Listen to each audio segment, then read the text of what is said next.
On today's episode, we're going to talk about how I've gone from spending 2 hours every single day on email to only 20 minutes.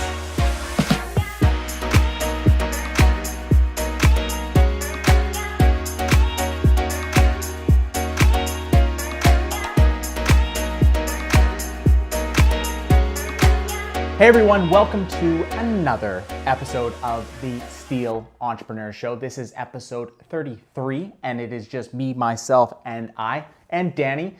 And today, we're going to talk about email. Some of you already know that I've been on this tangent, this pursuit of getting rid of email or doing less of email. Essentially just cutting out the dumb shit from my life, email being some of that dumb shit. And so I set on sort of a mission of eliminating it entirely, with the goal essentially of come September 1st, when I get married, when I go on my honeymoon, I don't want to feel like I have to do any email for 5 weeks essentially. That's sort of my hoop dream. That's my goal. And really, for any business owner, they should not be spending so much time in their inbox. Like I said, I was spending about 2 hours, and I was trying to get down to a point where I could go a day without email. I could go 2 days, 3 days without email, and I'm not there yet. I'm very much still in the thick of it, but there is a future where I could go an entire week without email. And that's what I want to talk to you about today, because it will leave you less stressed. It will leave you more focused on the important stuff. Nobody is uniquely good at answering email. You are uniquely good at sales. You are uniquely good at talking to people, at managing your customers, at creating things, not email. So let's focus on that, all right? Let's get it. Okay, so the first step is auditing. And auditing is almost always the first step. If you look at any of my episodes, I've probably mentioned it at least a couple times, you start with auditing. You can't begin to tackle the problem until you fully understand the problem. You need to see for yourself the time that is being stolen from you, the time that you are letting other people steal from you every single day, stealing from your life, from living, and from other more productive endeavors. And so we start with a tool like FreshBooks.com, which is an invoicing tool, but it also comes with a really nifty time tracker, and it's free. It's free. It's always free to use as a time tracker, and it gives you a really good, very detailed sense of where you are spending your time every day. So start with that. Do that for 30 days. Now, there are other tools, and I've been playing around with a few, like Toggl, TOGGL.com, for example. I've been playing with TimeDoctor.com, for example, another good tool. Each has different features from another. I would say FreshBooks is my favorite because I've been using it the longest, but I am having a serious look at Toggl right now. So check that out as well. So do that for 30 days and then review it with somebody. I always recommend bringing somebody in, because we are sometimes so ignorant to our ways that we'll look at that and be like, no, that's okay, no problem. But if you bring in an outside party, maybe somebody who's not even in business, or somebody who's been in business a lot longer than you, have them look at it and get their opinion. A lot of times they will sort of awaken you further than they'll awaken you to your own problems. So that's usually helpful for me as well. Moving on. Step 2. The next thing we have to do is set an audacious goal. We have to have a goal. We have to have a target, something to hit. Otherwise, we are not going to be motivated enough to actually hit it. So I started with the goal of not doing email for 5 weeks, from the first week of September until the end of the second week of October. That's my big, hairy, audacious goal. Once you have your goal, once you have your vision, what you want, then you have to chunk it up. You have to figure out how you're going to reverse engineer, because it's not so simple, at least for me anyways. It's not like I can just flip a switch and then I'm done with email. It's just, I can't do that. So I need to break it up into little chunks. I need to break it up into basically 1 month chunks. So what I did is I said, okay, and I've been working on this for a little while now, and believe me, I'm still very much in the thick of it. But for this month, I just want to get down to about 30 minutes per day on email. That's it. However, right now I'm at about 20 minutes per day, so I'm a little bit ahead of schedule. Next month, I'm going to be at 15 minutes. And so what I did is I just walked myself back. I know that in the month of September, I don't want to do any email. So what does August need to look like in order for September to look like that? What does July need to look like in order for August to look like that? And so on and so forth. And just sort of walk yourself back and then just you have little mini targets. Instead of one big sort of thing that you need to hit right away, little steps, little baby steps along the way. And what the beautiful thing about that is it gives you something to measure against, right? It's really, really important. You can't, as they say, you can't manage what you can't measure. So if you have sort of a yardstick to measure your progress against, the chances of you actually succeeding are so much higher. The next step is eliminate and automate. Let's start with elimination. Elimination has to do with basically eliminating email from your inbox, stopping it from ever arriving there in the first place. And the way that I go about doing that is by using very, very simple features that already come in your inbox. For example, filters. So what I did is once I had spent about 30 days just auditing my behavior, auditing the amount of time that I was spending in my inbox, the next 30 days was all about eliminating how much crap ended up in there and then measuring against the month previous.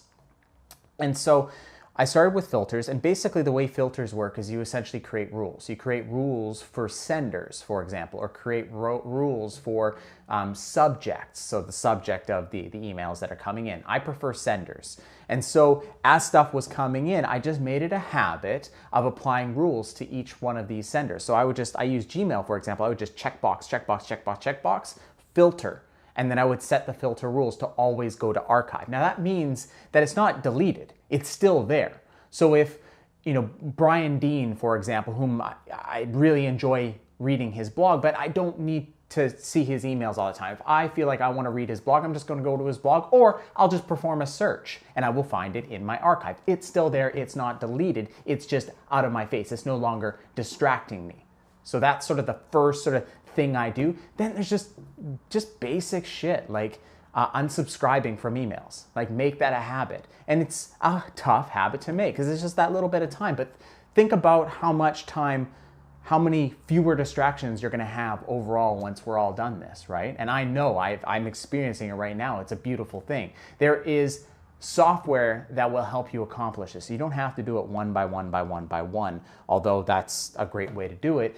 There's software like,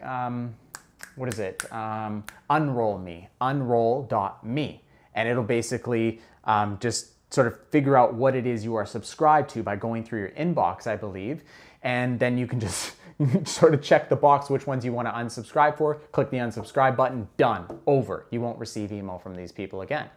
Very, very simple. And so just make a habit of doing those two things. Now, as far as automation is concerned, I would think about stuff like Zapier. I would think about stuff like IFTTT, if this, then that, and find ways to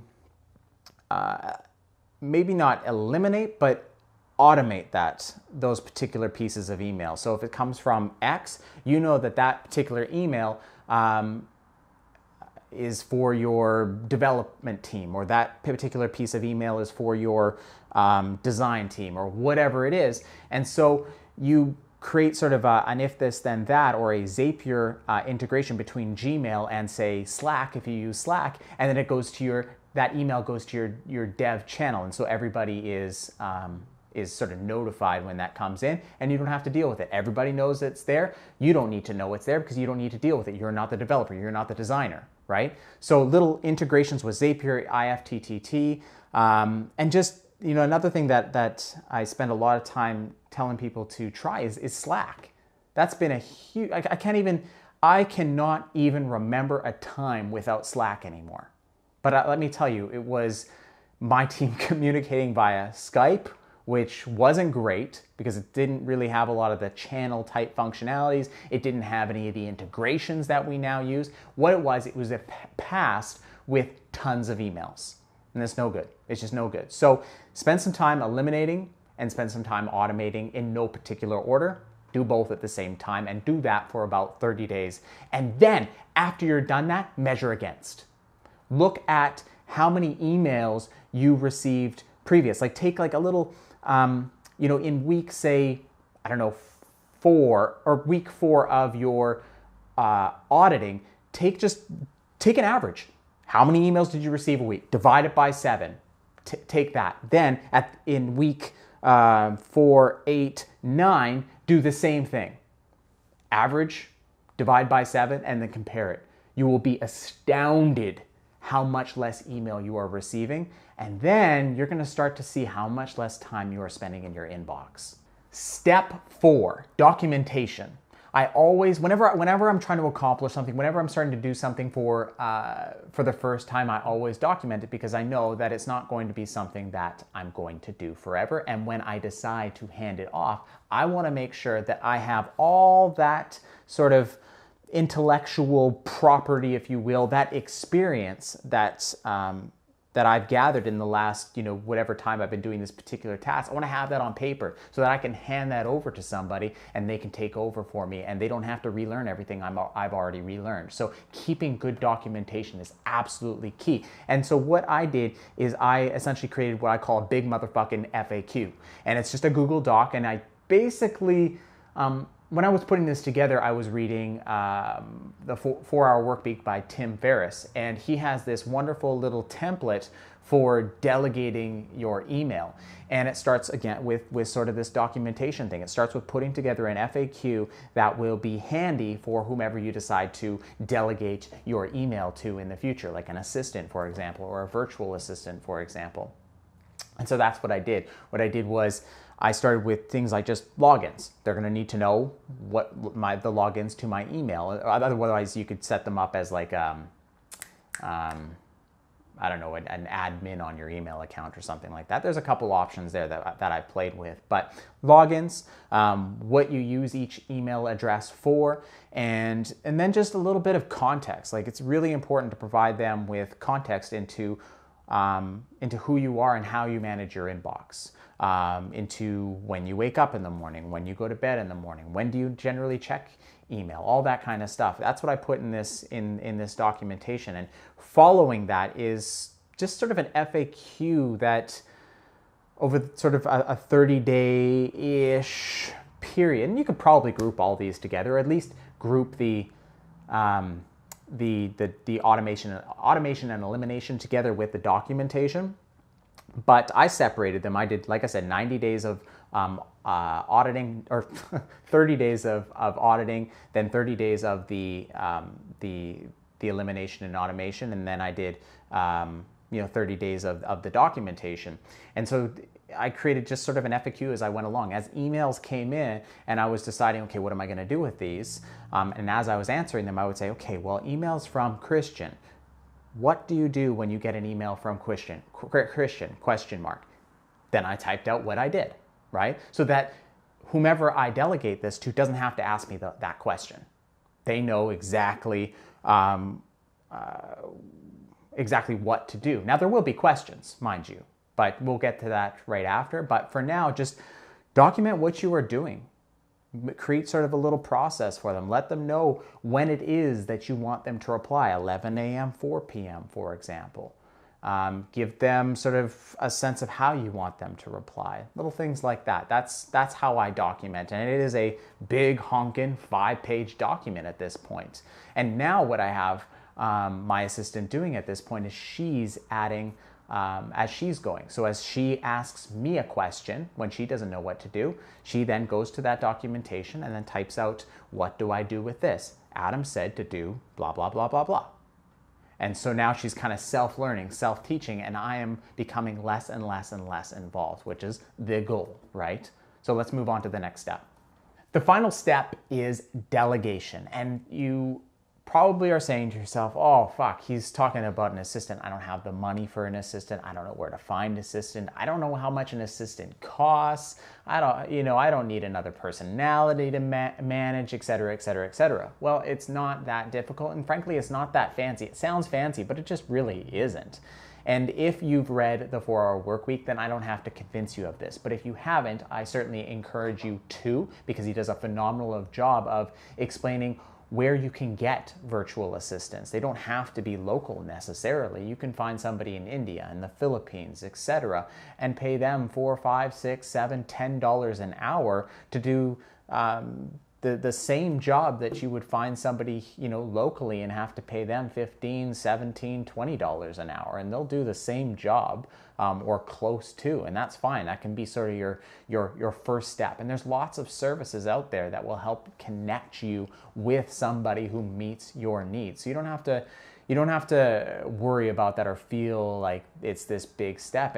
And quite frankly, like, I have somebody local. I picked local because of context. It's important that, for me anyways, that this person understands who I am, excuse me, my lifestyle, what I'm after, my tone, the culture that I live in, all these kinds of things. And I didn't feel confident that I could find that elsewhere. And so I'm paying $20 an hour. And that's okay, because I value my time higher than $20 an hour. If I can spend $20 a day and not do email, and I can use that hour, I can use that 2 hours to do something else, something that I'm uniquely good at, then that's a freaking bargain. That's a really, really good deal. And I suspect the same is for most of you, is you have better things. You have things that you are much more capable of doing, things that you could create much more value in 1 hour, much more value than $20. So I think it's something everybody should try if you have the kind of volume of email that I'm experiencing right now. I don't think I've checked email today. I don't think I have yet. And I'm not worried about it, because I know she's got my back. I know that if there was something very, very important, she would have brought it to my attention by now. But there isn't. So I've been able to focus on the important stuff, like making this show, like, being creative, because that's sort of, I like to create products. That's what I do. That's how I make money for our companies. So I get to focus on what I am uniquely good at, which is a very good investment. So that's kind of it. And I'll come back. I'll do another episode, or I'll do another little mini in-between episode, and I'll sort of update you guys on where I'm at come closer to September. But I have no doubt at this point that come September, I will not have to do email, period. And I would very much love if I could help you guys achieve the same. And I think we can.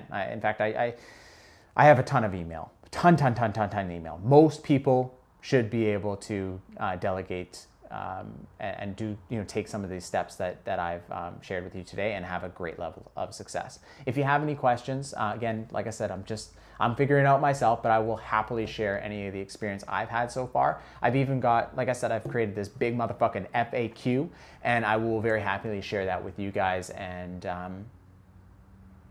check out Tim Ferriss's book. And I think you can even find, like I said, he's got a guide in that book, a template essentially. I think you can even find that online. So take a look for that as well. And if you can't find it, again, hit me up and I'll find it for you and send it on over. So I hope this was helpful. I would love to see you doing more of what you are good at. If you have any questions, you know where to ask them. Twitter, comment section, Instagram, whatever. I am super stoked to help. Like, subscribe, tell your friends about our show. Next episode, we are doing an interview with a very interesting dude, and I think you'll all enjoy it. Have a great day, guys.